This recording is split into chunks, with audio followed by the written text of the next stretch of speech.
Bismillahirrahmanirrahim.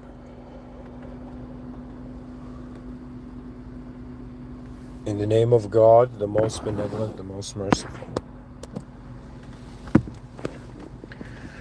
Hello, everyone.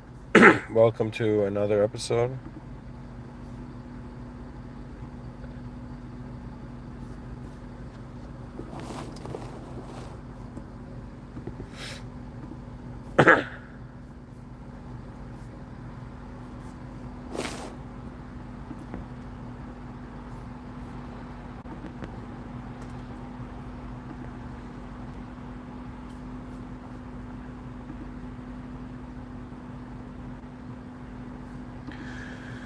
Okay.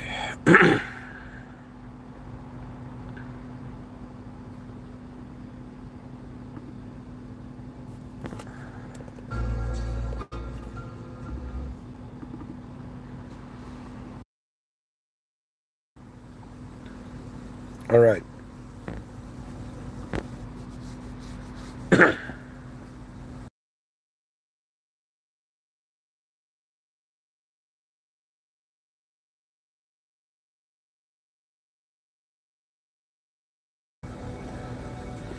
So tonight's lecture begins with one human being, a member of the human species, wondering and attempting to focus on the depth of existence.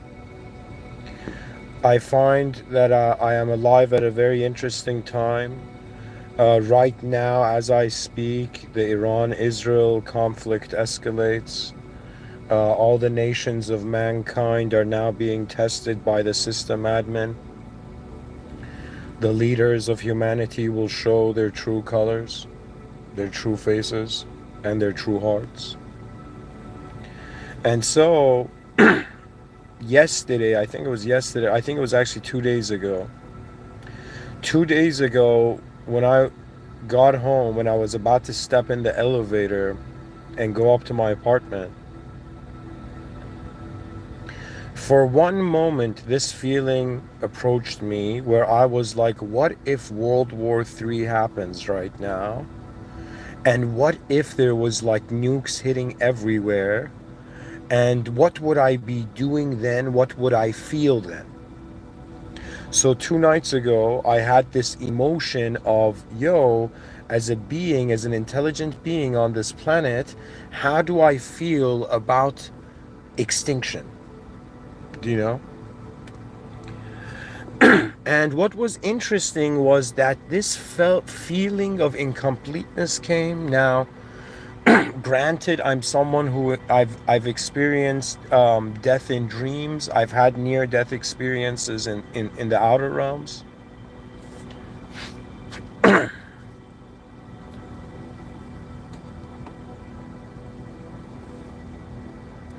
And so 2 nights ago, when that feeling came that what if I had just like 15 minutes and there were nukes about to hit everywhere and World War III was going to happen, I just thought to myself, how would I feel about how things would be left off? And I realized one thing I would regret,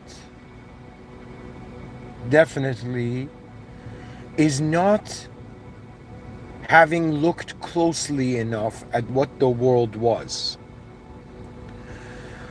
So tonight's lecture is in some sense my attempt that if circumstances escalate and if human ignorance wins, then I kind of feel I owe it to myself to have had looked as deep as I can at reality. And because I have a podcast, I'm doing this publicly, I guess.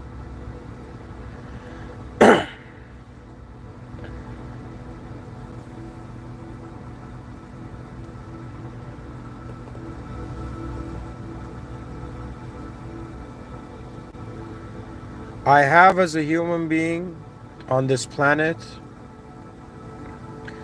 put a great attempt, great effort into comprehending the nature of reality. I have come to certain findings and conclusions. But at the same time, I acknowledge there is way more that I don't see compared to the amount I do see. So I have reached that maturity as a human being to realize that reality, what we call reality, is an unknown event, and our species has attempted to know it. And what you treat as knowledge is how the eyes of human beings have opened so far. If you treat history as a sequence of events, it might be boring to kind of, go through. But if you wonder that in history has generated billions of human beings, and how have their eyes looked upon this world, and the most aware among us, what were their findings? I don't know if you have thought about this, but I have.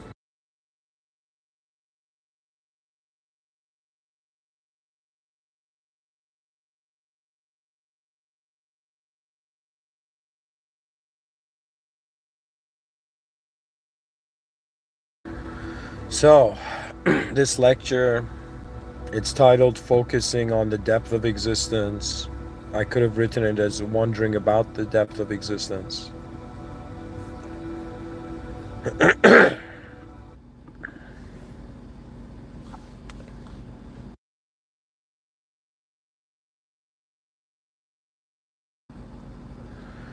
And I guess we dive into it. Ladies and gentlemen, I don't know how other beings function. I know how I function. I know how reality approaches me, and I know how I have approached it. The way I go about these lectures, especially when there's a monumental question that emerges from it, is that from one angle, I ask myself, if I had no choice and I had to answer it, what would I do? And so my first attitude with life, and in regards to its depth, is simply this: that I look at, my eyes open as I log in to the day, and I am met by perception. I am met by perception, and this perception divides to me as known variables and unknown variables. So every day of my life that I have woken up in this world, there's something going on, and because I don't know it fully, there's a ratio of known variables with unknown variables. Now, I noticed that when I was young, I was trying to fit into the world, so I tried to know things. I wanted to know things. I wanted to be known that I knew. But as I grew older, I realized the true scholars of reality are standing differently. And sometimes when you stand differently in the same moment, you get to see different angles of that moment.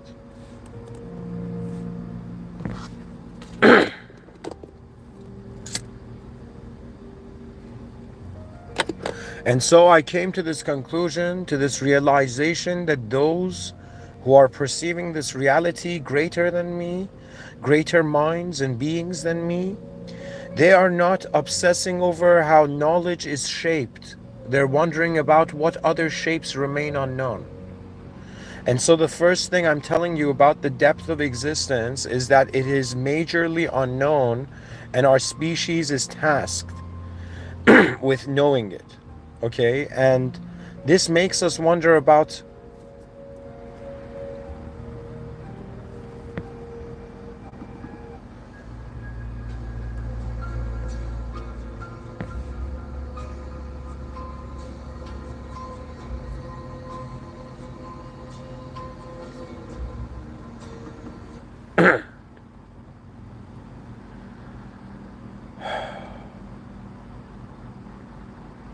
so my eyes open.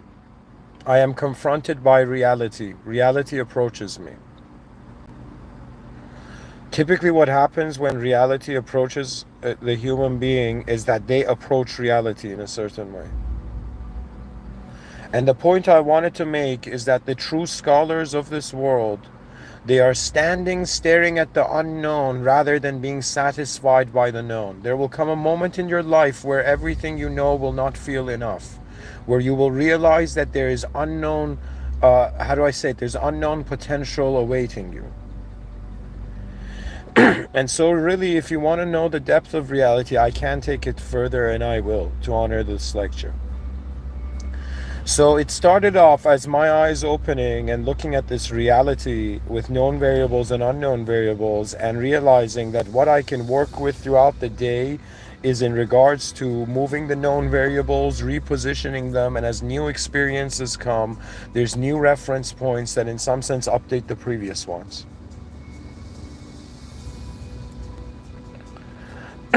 So, where did this all lead?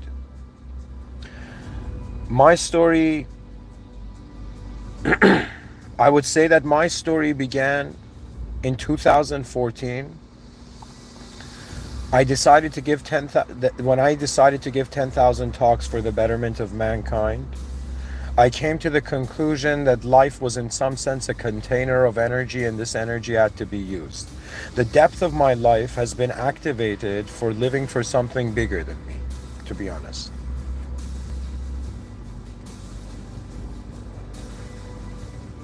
And so in the effort so far, the depth that has approached me,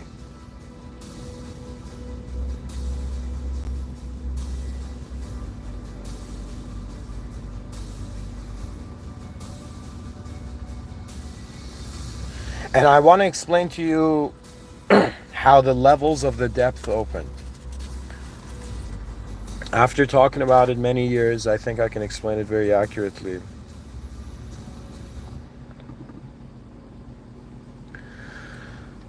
My life started as a child. All right, guys, I'll be honest. To be supremely honest, yes, I was physically born on this earth. I was born in December 17, 1991 in Tehran at 9 a.m. That's when my physical service to the species actually began. Physical existential service. But if I was to explain to you honestly, I don't have kids, but if my son in the future, son or daughter, they ask me like, yo man, what's going on this planet? Like, what was your journey so far? I'll be like, pretty much, at some point I activated as a self, like my body was born, yes, but I was functioning as an unconscious organism. At some point I become conscious. It's weird. Like when I go back to my earliest memory, it's a memory before I could speak, where I was just existing in a room, and then after that it just leaps. It leaps from that early memory of just being an awareness in the room, a toddler without knowing any language or anything, just being pure sight in the moment. And then it leaps into suddenly activating as a self. I don't know what age it was, but at some point I already knew how to be a self, without having the consciousness of the self, as if it was being prepared. Okay? Now, in my conscious emergence in existence to myself, of course, human beings, they were conditioned. What that means is that think of reality as imagination you didn't think of.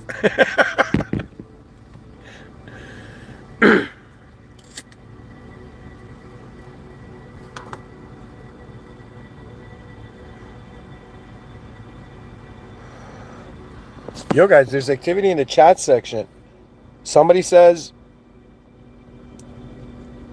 1999 Main 29 Friday 10:25 a.m. Got a wife, twin flame. I'm a father now. She got 4 kids. Amazing, man. Amazing.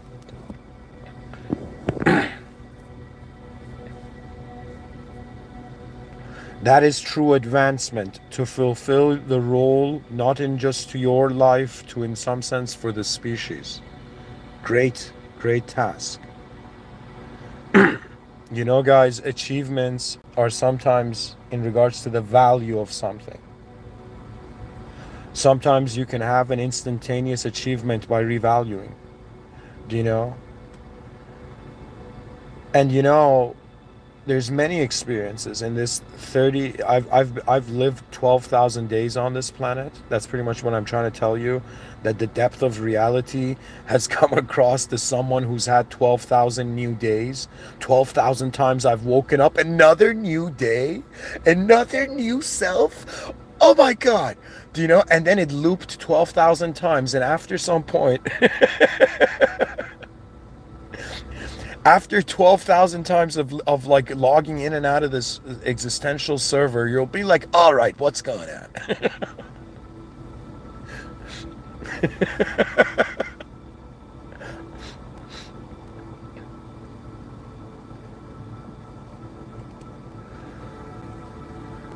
Anyways, guys, fulfill your responsibilities as a human being.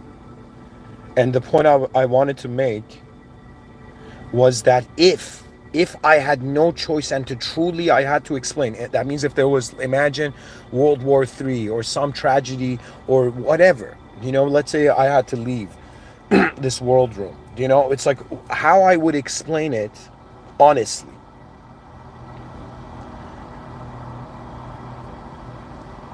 is that the beginning of life up to my 30s, even though subconsciously it started earlier, you suddenly notice that the depth of your life is limited to your self-obsession. That means human beings are positioned now in a way where they are more interested in themselves and in what happens to their self, which is the concept position, rather than being way more interested in what happens to the context. What I'm trying to tell you is that how the depth of life has changed for me as a human being is that it suddenly started in an archetype. That archetype built reality around it, only to realize that the ego code is limited. So I'm trying to tell you that right now, the human being is functioning not as just one self. Just like you have two eyes but one sight, one singular sight but two eyes, a left eye and a right eye, similarly, in front of your eyes, you have an outer life to deal with. Behind your eyes, you have an inner life to deal with. But because society conditioned you to treat yourself as a noun, you have forgotten that the nature of the mind is to work with life force, not with life form. Your mind is a verb. You treat your body as a noun, but you don't realize the whole thing is a verb. So the depth of life changes in accordance to how you acknowledge it. You might right now be a human being that treats yourself as a character in a story.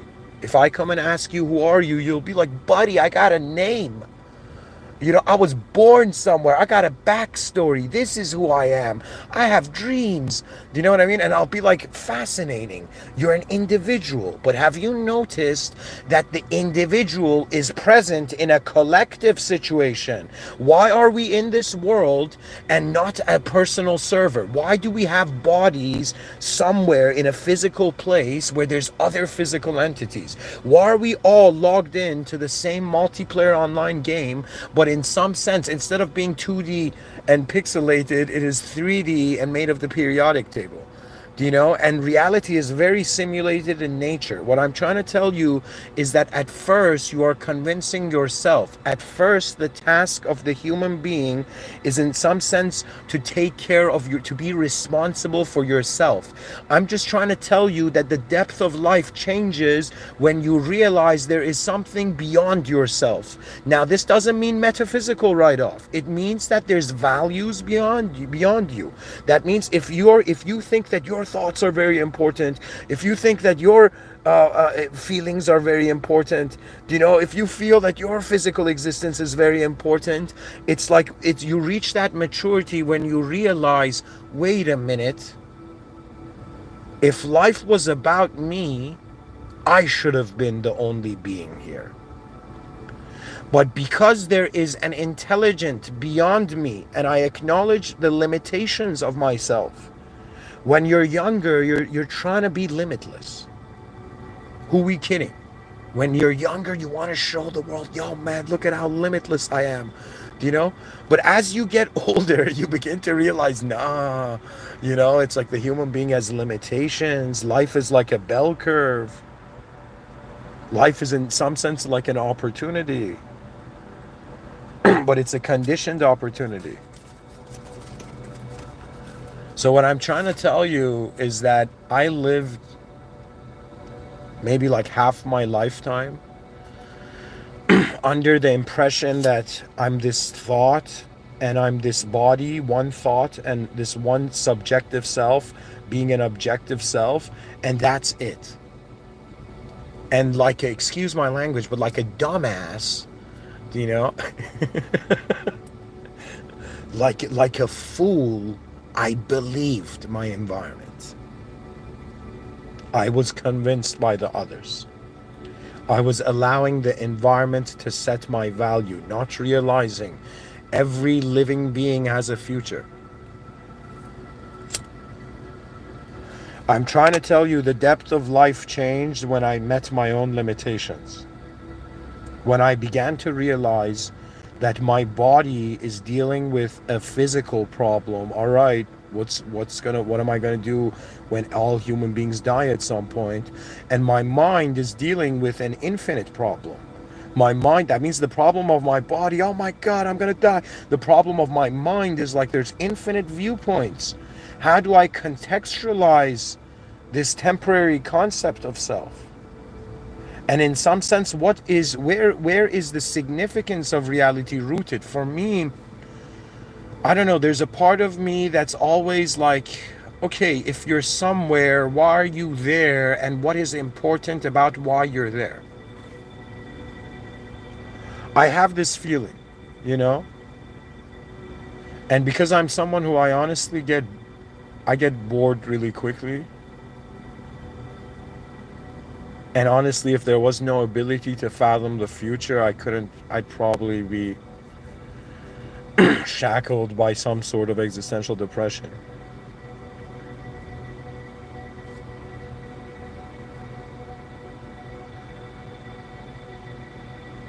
I'm trying to communicate to you that the responsibility levels changed. And as the awareness changed, not only the depth of life changed,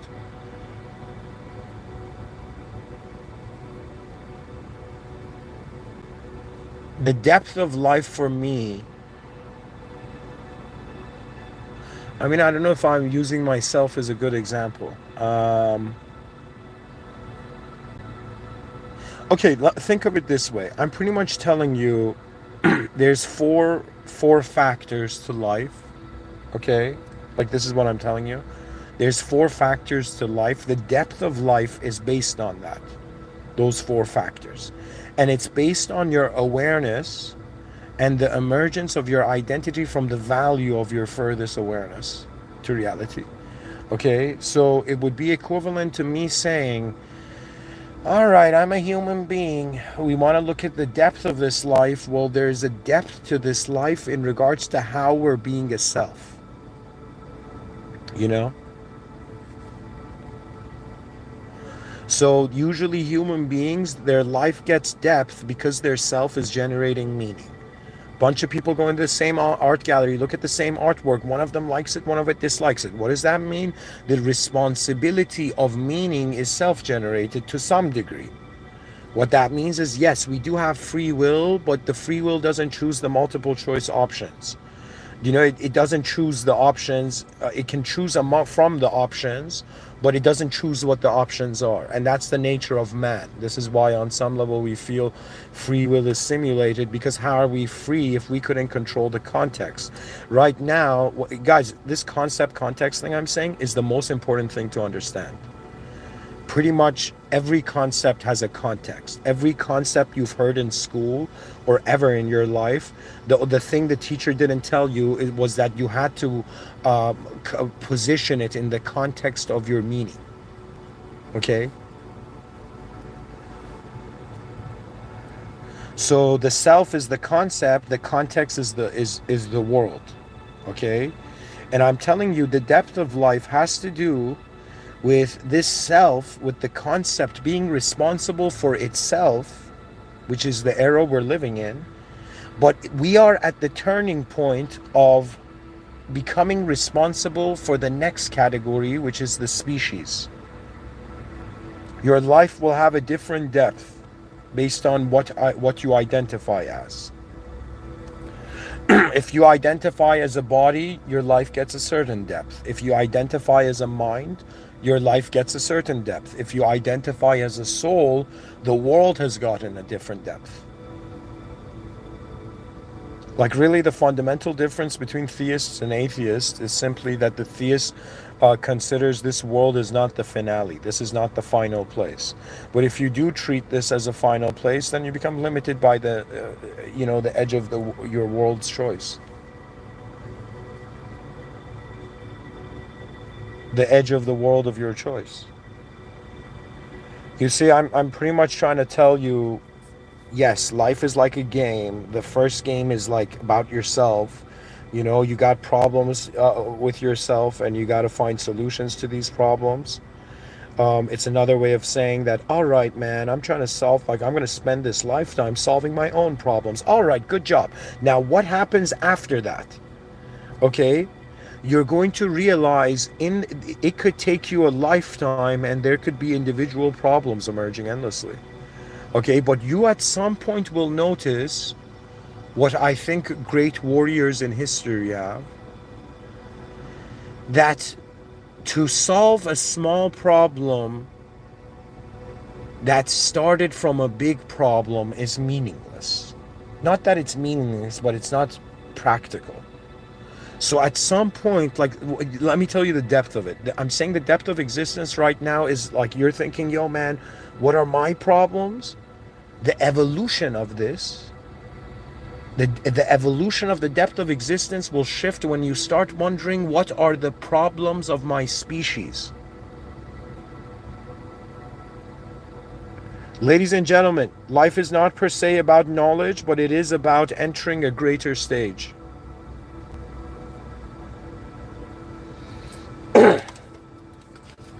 Somebody in the chat section says Jesus loves you. As a Muslim, all prophets are honored. All prophets were close to God. All prophets were such advanced beings that God trusted them. Okay? But the concern is that God is not inside the simulation. That is the concern. So, thank you, viewers. I'm trying to explain to you that if right now a shimmering white glowing being appeared in front of me and it started helping me in my life, and at the end I was like, who are you, shimmering white being, white light being? Do you know? And then the being would say, I am God. I would say, no, you're not. I would be bold enough to say that. Let me explain why. God, to me, by definition, is not a being that is born and is not a being that can die. Because it is a being that cannot be born and that cannot die, it's another way of saying God is not a simulated entity. God could be I'm not saying, I'm not like, yes, even though I'm Muslim, I'm not telling Christians that God cannot do whatever it wants. God can do whatever it wants. But from the perspective, from the position that I'm placed in, I have an option. And let me tell you what the options I see are. Pretty much, I either treat this world as truth or I treat it as a simulation. And it has proven to me it's a simulation. In all the holy books, it has been mentioned it's a simulation if there is an afterlife. For me, starting from Prophet Abraham, peace be upon him, and then it's like what Prophet Abraham started, peace be upon him, in some sense Prophet Muhammad, peace be upon him, finished. And what does that mean? The whole point of Prophet Abraham was that he went to his father.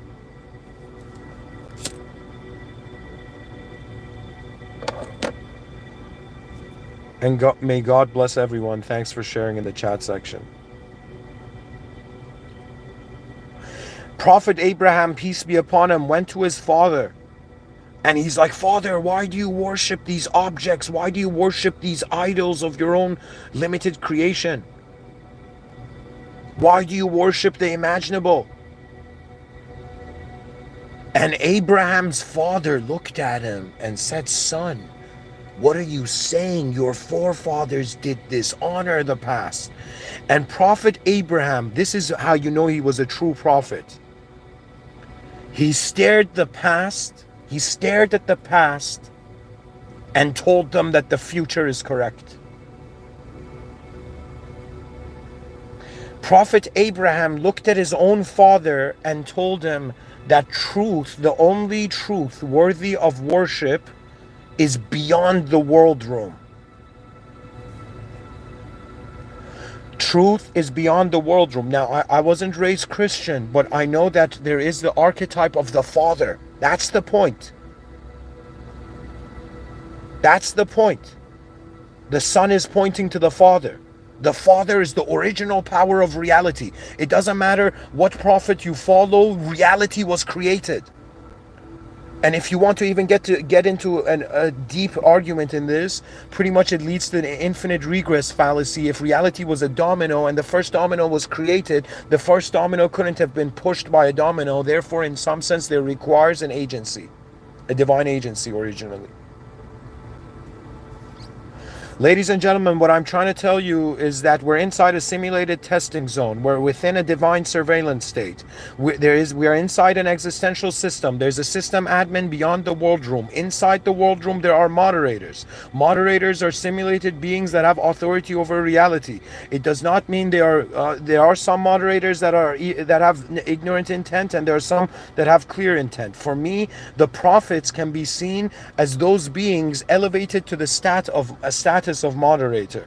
That means the miracles of prophets. But it does not mean that the moderator is the main thing. The thing out of all the ideological systems I've come across was that one ideological system was saying no simulated being can intercede for you. Now, if you're Christian and hearing this might be an intense statement, because I am saying that nothing in the world is as worthy of worship as that which is beyond this world room, beyond the box we're in. Now, this doesn't mean that prophets are not nodes to advanced states. It's just that as a Muslim, I do not even worship the prophet. I do not worship anything of form. That was the point. The imaginable is limited. We're now shifting to an era where consciousness is in some sense becoming content with the unimaginable, which is what faith is. People think faith is like, God, I ask you something, please do it. No. Faith is the recognition that you are simultaneously existing as a simulated entity in a world where the original power is present. You are not alone. There are eyes greater than yours that in some sense encapsulate the solar system poetically, but they are not eyes. For the true clarity of an original being is beyond the fathoming of man. The difference between a spiritual person and a religious person is that the spiritual person has understood the limitations of being. They are fascinated by the limitations of life. But if you notice spiritual people, they're like, no man, these synchronicities are turning me into a powerful God. I'll be like, excuse me? You're trying to be God in a simulated world. You do not understand the fragility of existence. You do not understand how any moment we can be dismissed. And the point of it is what? What is the point? See, I started off by telling you, think of it this way, there's 4 angles you need to acknowledge. Okay, and each angle, each factor activates a different depth. So the first angle was self. That's what I'm trying to say. Your life, its meaning is self-generated. You notice that. You're like, oh my God, I like that person. Oh my God, I dislike that person. You're noticing how you are giving value to that which hasn't given value to itself yet. That is kind of like the game of self. But at some point, you're going to either solve your problems or you're going to become bored of individual life. And then you're going to wonder, hey man, the samurai had honor, the knights of medieval times had honor. Where is the honor of the modern human being? And your honor is being directed to a delusion. Do you know what that means? That means somehow human beings are buying into the argument that living for an abstract named chunk of land makes more sense than living for the original presence of the species on Earth. There will come a day where your species will become sacred to you. There will be a reverence whenever you say the term my species, because you're going to understand that there is a potential to this. What I was trying to tell you earlier is that we're inside an existential system. The system admin is outside of the world room. Within the world room, there are moderators, spiritual people who feel like they're contacting like spirits, or they're channeling aliens or angels. Be very careful. You're working with moderators. For a decade, not for a decade, but I think around a decade, I worked with the moderators. I worked with 3 moderators. But then I realized that was the biggest sin. The biggest sin was treating the simulation as truth. So you could be a spiritual person, and if you're treating this world as the truth, I'm sorry, you're no different than an atheist.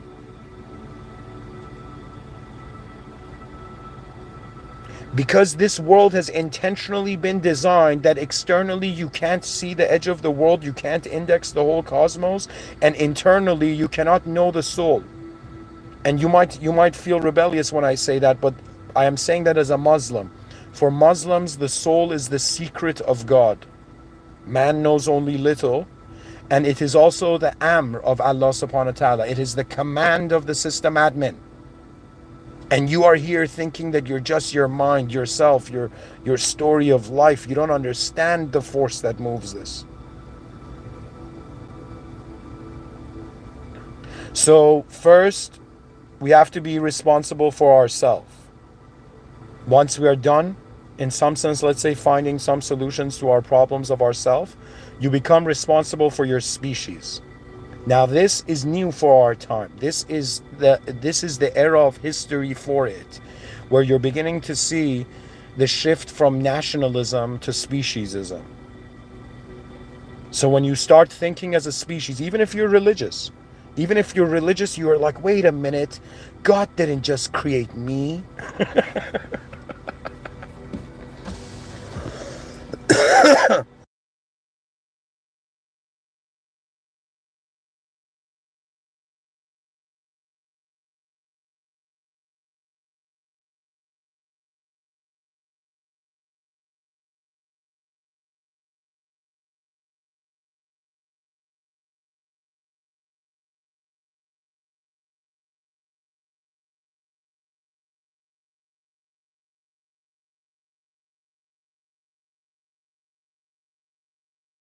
You know, when I was spiritual, before I had understood religion,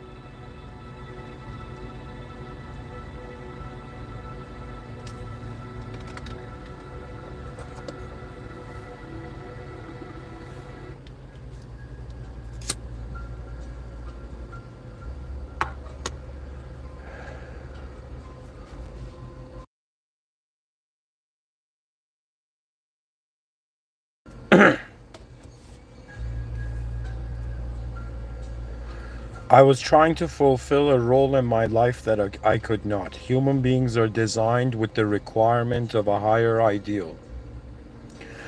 Simply because you're intelligent, you're aware, you notice beyond the forms that you contain. The depth of life. It is in some sense how you've entered this world for the first time. For the first time you're experiencing your body, this body. For the first time you're experiencing the abilities of animating as an intelligent being. And once you begin to understand that this world was designed before you, that that its intelligence was in some sense polished before you arrived. For me, after self, it's the species. After the species, it is the world. After the world, it is the system admin. But those who are wise, who directly go to the system admin, their self, their species, and their world organizers. You right now may think that you're a human being here to just achieve a physical outcome. And yes, I'm not saying that's not why you're here, but I'm saying you're also here among all the species on this planet, having the most advanced capacity to notice an intelligence superior to you. The squirrels can't do it. The birds can't do it. The monkeys can't do it. The lions can't do it. The wolves can't do it. The foxes can't do it. The snakes can't do it. The human can. We can notice. We can notice what all of them are missing. We can, in some sense, see their blind spots. But the question is, will we as a species reach, in some sense, a greatness of our understanding that we understand our own blind spots? And when you realize you have blind spots, this is where true humility comes in. That your value was kept at an angle.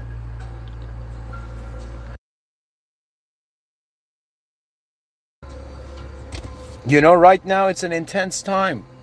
There's, nations can escalate, war can happen, human lives can disappear, geniuses can leave this world. There was something I remember, it was during the Bhagavad Gita days where I was like reading out the Bhagavad Gita to people.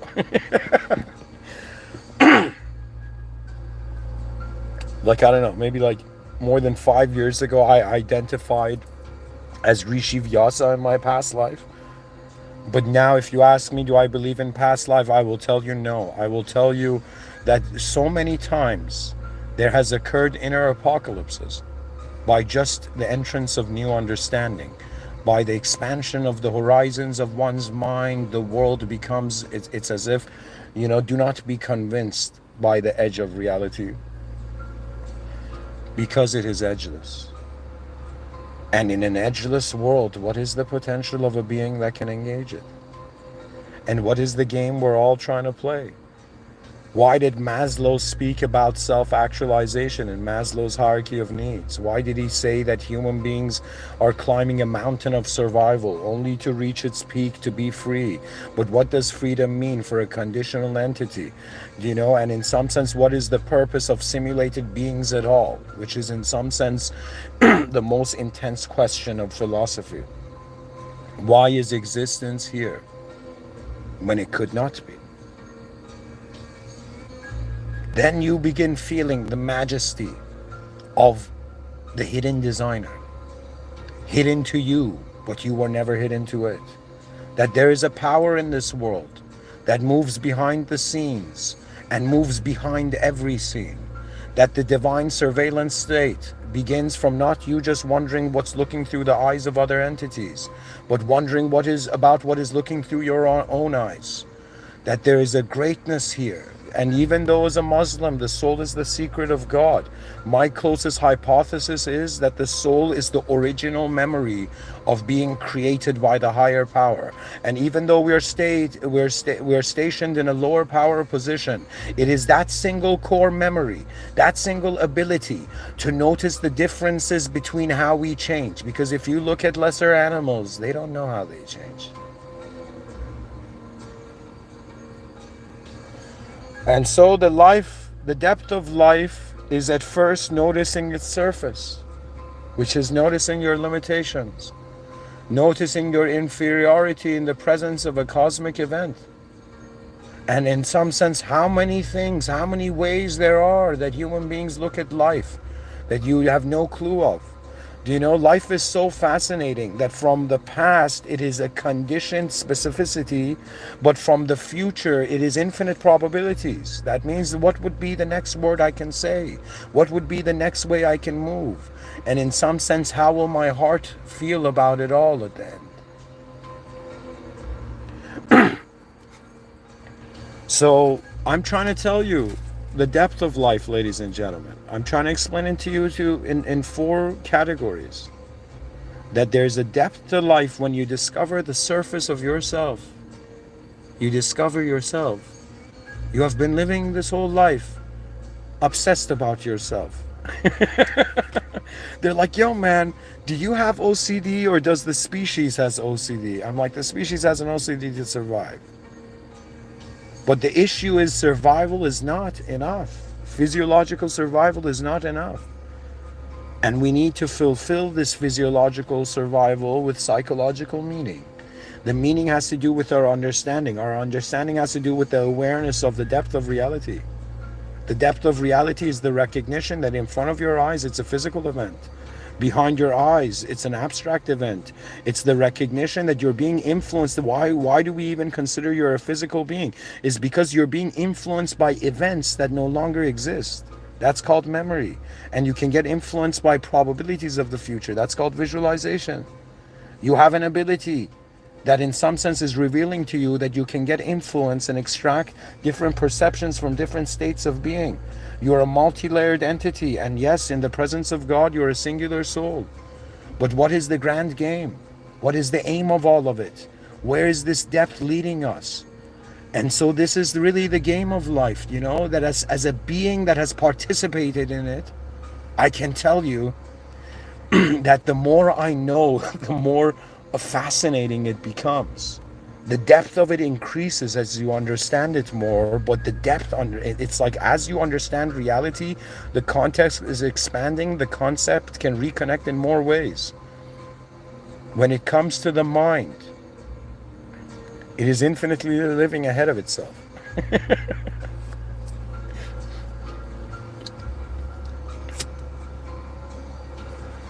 And I will tell you personally, the depth I have felt, the reason I suddenly shifted from a spirituality where I was working with the moderators, and why I understood that I had to put it all away, you don't understand. It was one of the difficult things. Imagine, it was as if like I had to leave 3 of my best friends, 3 assistants to my soul, because I understood I should ask for help from only the system admin. No simulated being can help me. No being can help me because in some sense they do not have my eyes. Only my creator knows the tears hidden behind my lies. The lies I tell myself thinking that I'm a subjective self. The lies that I tell myself in thinking I'm just an objective self. The lies that I tell myself that it's okay, that I'm capable of not caring for the world I have entered. But it is impossible. Something will call out to you. Something in this world will command you to go forth. But it is not a command from a human. It is your conscience being like, hey, you know better. For the greatest motivation in this life was death. And the greatest value was life's access. You know, there was a time I asked myself, I'm like, hey man, you know, you should be smart enough to figure out what's more important than money. What is a greater freedom than financial freedom? And this is what I'm trying to tell you. The greatest luxury, this is one person's view, but to me, the greatest luxury in life is this feeling that you look at where you are and you know where you are. This is something nothing can buy. It is your presence in the presence of your system admin. So that means right now on Earth there's simulated beings, and some of these simulated beings think they are the higher power. We're in an era of egoism, ego worship, which means self-worship. That means Shaitan's strategy was like, yo man, I tried to make people worship objects, then they figured that out and they bypassed it. I made people worship subjects. They figured that there's a system admin beyond it and they bypassed it. And now, right now in 2025, it's as if Shaitan's strategy is like, all right, I'm going to make these guys worship themselves. I'm going to make them think that they're God so that they forget God. And so people are like, yeah, man, it's like I'm the main point of my life. I'm the main character of my life. I'm the main purpose of my existence. And they don't realize it's a very deceptive tactic. It's like me. Imagine there's a cake in front of you. Okay, I'll give you an example. Imagine there's a glass of water. Okay, and there's two people in the room and both of them are thirsty, and one of them looks at the other one and he's like, hey man, tell me about yourself. And while that person's telling them, is answering the question, the person drinks the glass of water. That's exactly the strategy. That means be very careful. Islam was one of the only deep ideological systems that said that your soul can be your own enemy. That means there will come a time where you have to ask yourself, can I trust my perception? And if there's 0.000 whatever 1% doubt, you must revert to a simpler version of yourself until you've understood the complexity of who you want to be.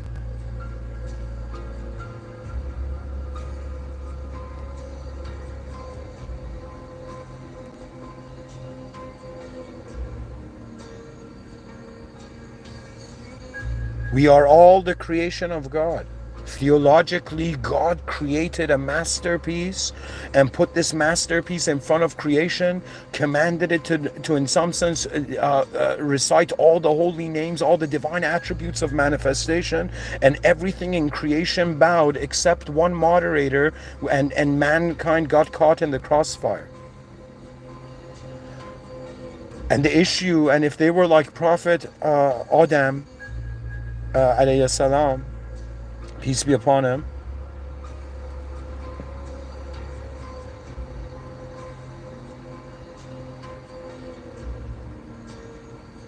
Prophet Adam and Eve made the mistake of listening to a simulated serpent rather than remembering the original command of their souls. The soul was commanded in existence. Do you know this? Theologically, you can go check this out. God said be, and in some sense it was there. In the presence of a superior or higher power, let us not get distracted by the lower ones.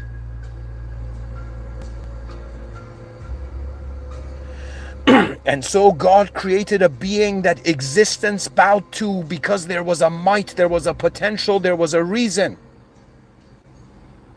that mankind exists, that souls arrived, that smiles were found.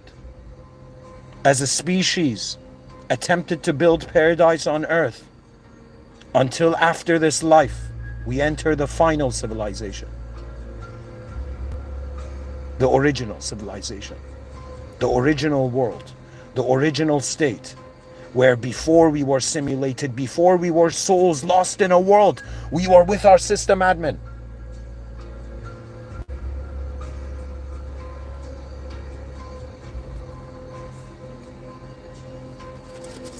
When the nostalgic howls of the wolf turn into the futuristic roars of the lion. When your soul emerges anew in the context of a greater responsibility, that you're not here to just protect yourself. You're not just here to protect your species. You're not just here to protect the world. You are here to require the protection of the one and only, that which stands at the peak of all creation. That means something remarkable about me. Let me tell you how I became Muslim. I realized every atom, every cell, every particle simulated in existence knows the system admin. All praise. In Islam we say Alhamdulillah Rabbil Alameen. All praise due to the Lord of the worlds, that which stands beyond all creation. All creation looks up to it. That is the majesty. And all that Islam is saying is go directly to the system admin, because the choice is the originals. And for me, I was like, wait a minute, this is the depth of my life now. Every day I wake up I acknowledge I am in service. At first I thought I was a servant of the species. But then it dawned on me that I'm a servant of the light of lights.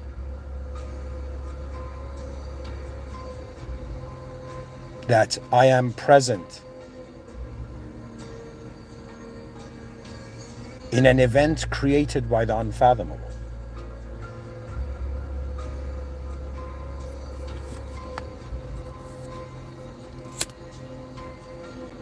For me, life has become about noticing the system admin. So if I was to kind of like summarize this, I think this is the checklist.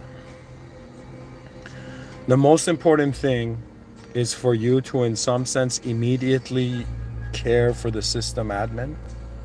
You need to contact the system admin. Hilariously, they say contact the manufacturer for issues. Similarly, you are a created entity and your creator is accessible. That means you are in the presence of your creator. And of course, a politician may give a speech to a group of ants and the ants may not understand it. But it doesn't mean the speech doesn't have value. And so to some degree, when I think about God, I give myself the permission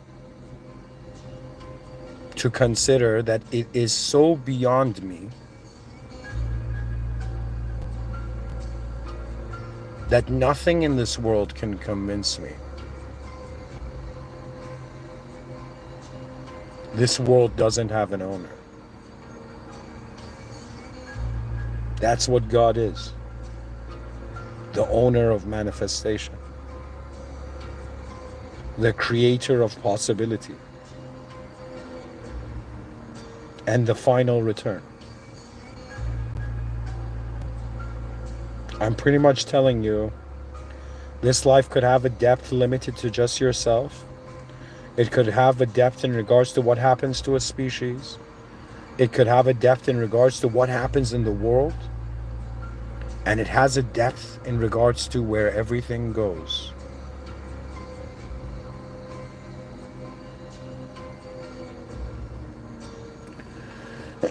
I have a twin brother. I think he's one of the most genius writers on the planet when it comes to novels. He's the one who inspired me to get into science fiction.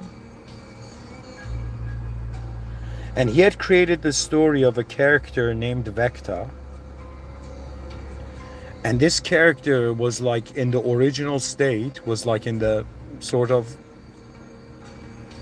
galactic heavens.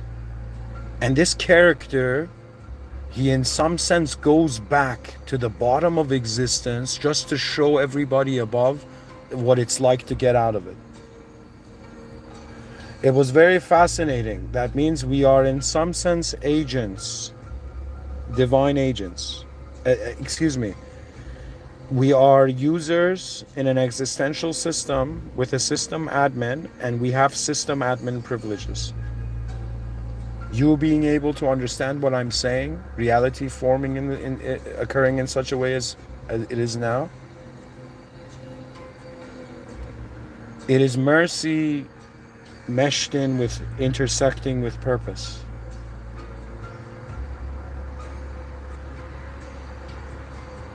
Let me tell you when life becomes really deep. When you become fascinated by all that you can't see, all that you don't know. In the same way we look at an ocean and we're like, yo man, that ocean is deep because we can't see its end.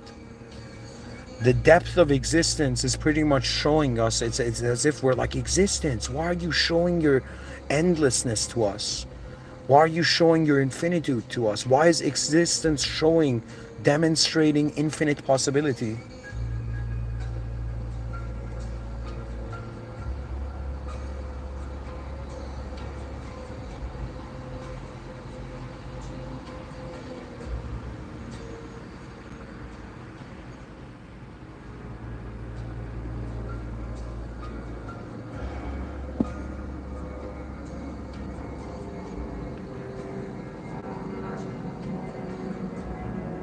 Sometimes I'm very fascinated by what my last moments in life will be like. How will I look at this world? Will I be smiling, or will I feel rushed? Will I feel I did everything I could for myself?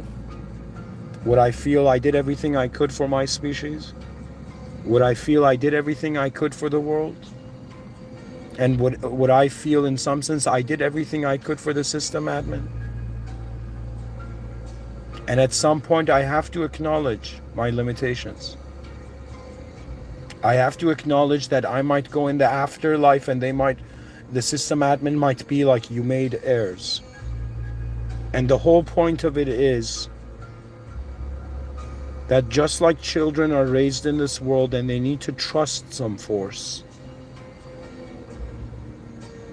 the species is now reaching a point where it needs to trust itself, but the species will have fears. And then it needs to trust the world, and it will realize that it has trusted everything created by the system admin.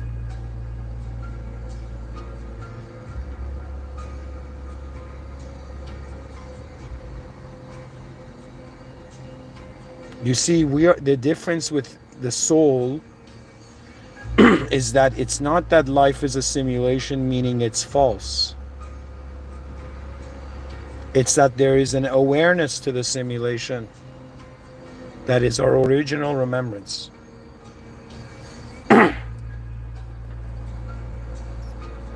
For me, God has an unfathomable majesty. It does not have human flaws and errors. It is that which in an instant can command the end of days. So soon you will realize the depth of being in this world is a species at the mercy, it's a lower power entities at the mercy of an original higher power, lower power simulated entities. And there is nothing to fear. The only thing you should fear is like not noticing the host of this world before you leave this room. It's like, just like imagine you've been invited to a party, you're at a house party, it's not your house, you didn't create the house, and you're at the party meeting all these different entities, and at the same time, there must be that force in you to be like, who's the host? Whose house is this? And you get to meet the host. And that's the whole point. This world has a host. Its host is not worldly. And my prayer my honest wish for you and for my species is that it's true advancement. But true advancement for a simulated being is an awareness to the original. The sin Adam and Eve committed in heaven was that they listened to, again, a simulated entity. They trusted the simulation when they should have trusted the original. And you'll be surprised once you do trust the original. The whole thing, I'm telling you, that if life is like 4 levels, level of self, species, world, and system admin, if you go to the system admin first, self, species, and world becomes very easy. And there is no more important ability for any human being this is the most important ability for any human being to cultivate. And it's called the ability to take a deep breath and accept that you don't have all the answers. And your mind may overwhelm you in thinking that you have to have all the answers. But that's the point of it being a game. As we live it,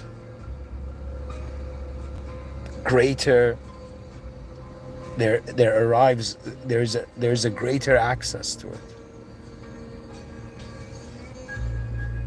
And its meaning is so profound that neither we can contain this reality or individuals. And to be honest, the true meaning of life is how we, in some sense, what we build together as a species. It is where we walk together as a species. And if we truly, like, do you know how weird it would be if human beings, if species unity day hasn't happened, and the species hasn't united, and we start exploring the cosmos? They're gonna be like, some extraterrestrials are gonna be like, you guys are all part of the same species. What's this deal with every one of you having your own flag? You know?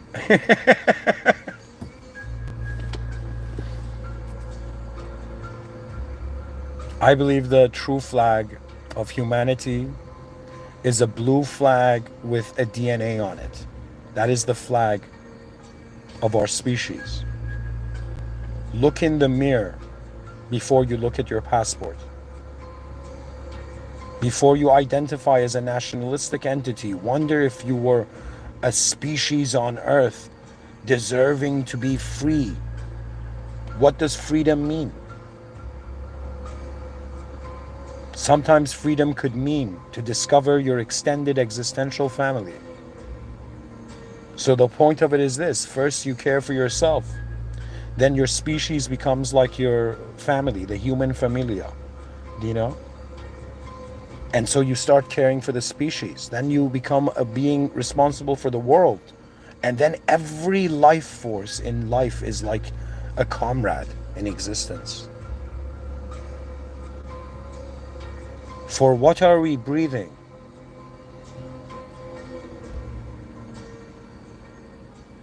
Aside from the potential of greatness, we gotta, history, the greatest beings in history, all of them, they have to, in some sense, they're like, yo, man, I couldn't have done this alone without the oxygen in my lungs, without the atmosphere, without the trees, without there being a civilization. You know what I'm saying?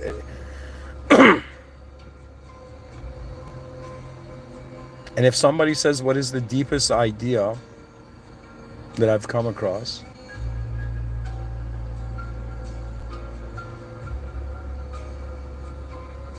And that's that truth has nowhere to go. It's only the simulation that returns to truth.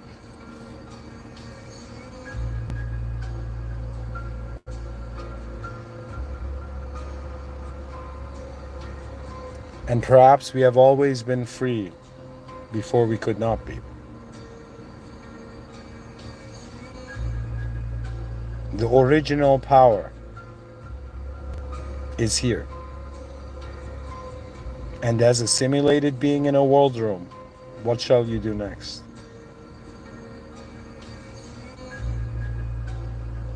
What is important?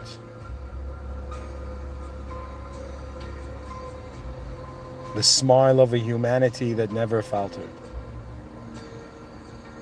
It's like, not only we will build an advanced civilization, not only will we, in some sense, usher in as far as possible, to the best of our ability, a paradise on earth.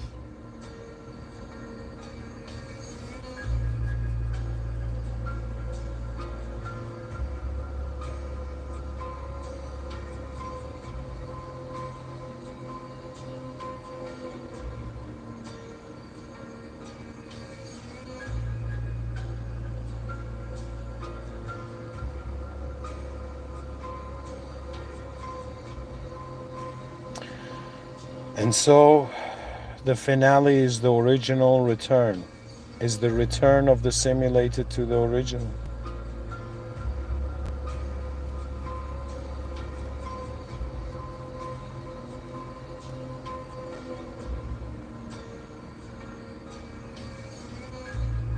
And perhaps God has blessed us all if we are here now, where there could be nothing, something smiles at it all. Thank you for listening. In the name of God, the most benevolent, the most merciful. May God bless all.